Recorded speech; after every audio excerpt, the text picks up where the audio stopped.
তুমুল বৃষ্টিকে উপেক্ষা করে আমি চলে এলাম অফিসে, কারণ আজকে আমাদের আরও একটা পার্সেল আসবে। পার্সেল হাতে পাওয়ার পর ডেলিভারি পার্সনকে দিয়েই আমি সেটাকে আনপ্যাক করলাম, এবং প্রথমেই বের হয়ে এলো একটা পালক।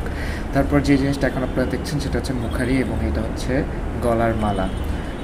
টু বি ভেরি অনেস্ট, আমার কাছে মালাটার ফিনিশিংটা খুব একটা ভালো লাগে নাই, তার জন্য আমি নিজে কিছু ব্ল্যাক কালারের লেস এবং সিলভার কালারের লেস কিনে এটার উপরে লাগিয়ে দিচ্ছি টেইলরের সাহায্যে।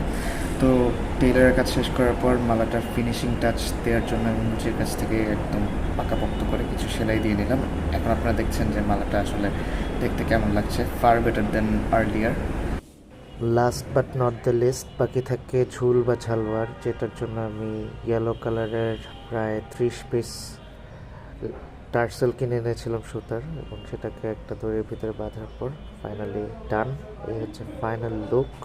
আর এটা গরুকে পরানোর পর দেখতে কেমন লাগে সেটা থাকছে নেক্সট ভিডিওতে।